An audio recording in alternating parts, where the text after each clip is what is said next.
He thought he could control everything: the crowd, the dog, and even the law. But the stunt with the guard turned into humiliation in front of hundreds. Applause, disgrace, and handcuffs. It all happened faster than he could realize what went wrong. Want to know how it all went down? Let's begin. London was buzzing that afternoon. Buckingham Palace stood tall and proud, its gates surrounded by crowds of tourists snapping photos and eagerly waiting to catch a glimpse of the famous royal guards. The air was electric with the hum of excitement, but for 24-year-old Bradley, the scene was about as thrilling as watching paint dry. Bradley wasn't your average tourist. Son of wealthy parents and used to getting his way, he had a knack for turning even the most mundane situations into his personal playground. With his towering German shepherd, Max, at his side, Bradley scanned the palace grounds for something, anything, to break the monotony. "Man, this is boring," Bradley muttered, nudging his friend Lucas, who reluctantly agreed to come along. "How do these people find this entertaining?" Lucas, always the more cautious of the two, sighed. "It's not about entertainment, dude. It's about tradition. Just enjoy the moment." But Bradley wasn't one for traditions. His gaze landed on a royal guard standing motionless by the gates, dressed in the iconic red coat and towering bearskin hat. An idea sparked. "Hey, Lucas," Bradley said, a mischievous grin creeping across his face. "What do you think would happen if Max had a little fun with that guy?" Lucas froze, his face twisting into an expression of pure disbelief. "Brad, no. Seriously, don't even think about it. Those guys don't mess around, and you're not exactly in Kansas anymore." But Bradley was already tuning him out. "Relax. It's just a joke. Look at him. He's practically a mannequin. Max will have him moving in no time." Lucas shook his head. "I'm telling you, this is a bad idea." Bradley smirked, crouching down next to Max. "Oh, come on, buddy," he whispered to the dog, ruffling his ears. "Let's show these people what real entertainment looks like." Max, ever loyal and full of energy, perked up immediately. His ears stood tall, and his sharp eyes locked onto the guard. The crowd around them began to take notice, a few tourists glancing over as Bradley unleashed Max and pointed toward the guard. "Go get him, Max! Show him who's boss!" Bradley called out, his voice brimming with confidence. The massive dog darted forward, his paws thundering against the pavement. Gasps rippled through the crowd as Max charged toward the guard, barking loudly. Phones were whipped out, cameras flashing. All eyes were now on Bradley's impromptu show. The guard, however, remained a picture of discipline. His face didn't flinch, his posture unyielding. It was like he didn't even see the 80-pound ball of fur barreling toward him. "See? He's not even human!" Bradley laughed, throwing his arms up like he was conducting the whole scene. But Max wasn't done. Sensing the energy of the crowd, he took another step closer, growling low and deep. His powerful frame tensed, his tail stiff as a rod. The tension in the air was palpable, and even Lucas could feel his stomach tighten. "Brad!" Lucas hissed, his voice barely above a whisper. "Pull him back, now!" But before Bradley could react, the guard broke his silence. "Stand down!" His command was sharp, cutting through the noise like a knife. It was the kind of voice that demanded obedience, and Max, trained to respond to authority, froze in place. The crowd collectively held their breath. Bradley, however, was too caught up in his own ego to back down. "Oh, come on," he scoffed. "What's the big deal? It's just a joke, people." At that moment, two uniformed security officers appeared, moving quickly but calmly. One of them approached Max with a steady hand, holding a small treat.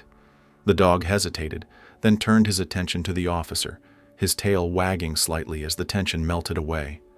Within seconds, Max was back on a leash, led away from the guard and toward the edge of the crowd. The other officer approached Bradley, his expression stern. "Sir, you've disrupted public order," he said firmly.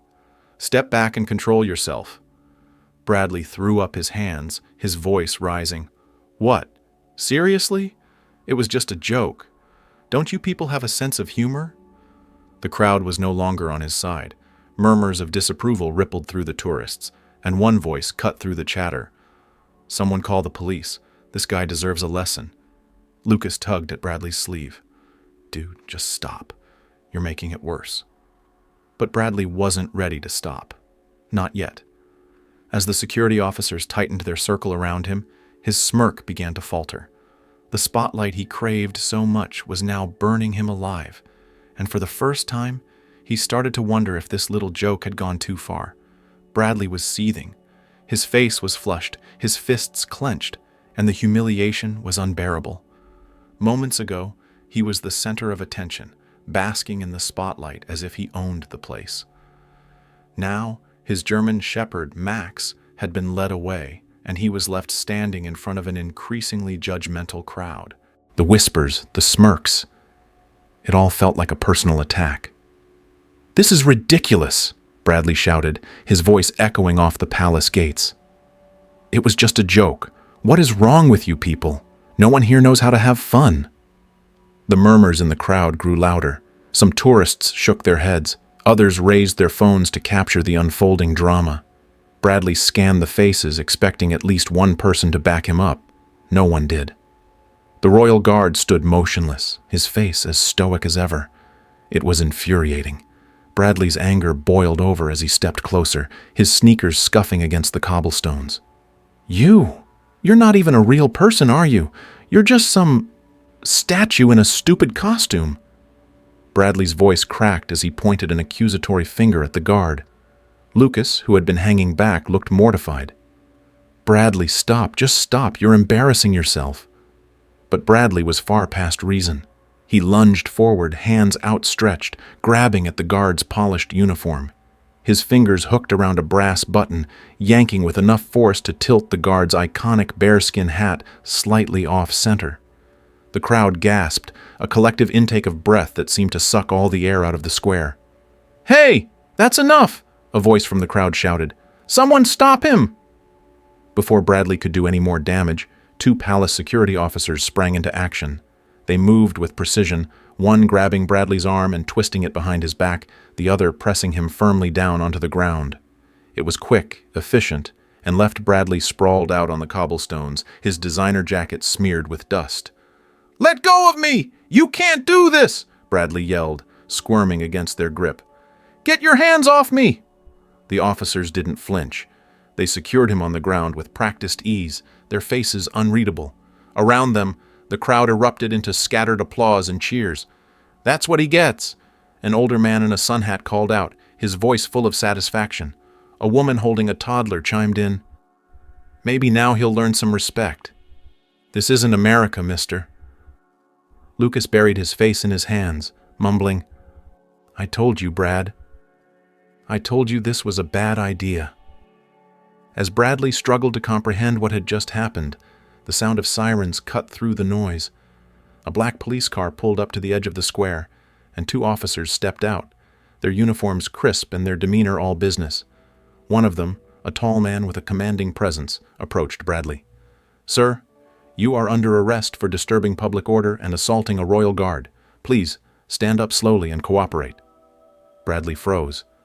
The reality of the situation finally hit him. His bravado melted away as the officers helped him to his feet and cuffed his wrists. The cold metal of the handcuffs bit into his skin, and for the first time, he looked genuinely afraid. The crowd erupted into another round of applause as the officers led Bradley toward the police car. People shouted comments, some mocking, some triumphant. Cameras and phones captured every humiliating second. As Bradley passed Lucas, his friend looked him square in the eye. "Hope this teaches you something, man," Lucas said quietly. "You really messed up." Bradley didn't respond. His face was a mix of anger, shame, and disbelief. The officers guided him into the back seat of the police car, shutting the door with a decisive click. The square began to settle. The crowd dispersed, the chatter fading into the background. The royal guard adjusted his uniform, the slight tilt of his hat the only sign that anything unusual had happened. With practiced precision, he resumed his stance, his face unreadable once more. As for Bradley, he sat silently in the police car, his mind racing. For once, there were no clever comebacks, no smug remarks, just the weight of his actions and the realization that his joke had gone far beyond what he could control. And so, his day at Buckingham Palace ended not with a triumphant laugh, but with a harsh lesson. Respect isn't optional, and sometimes the price of arrogance is more than just public humiliation.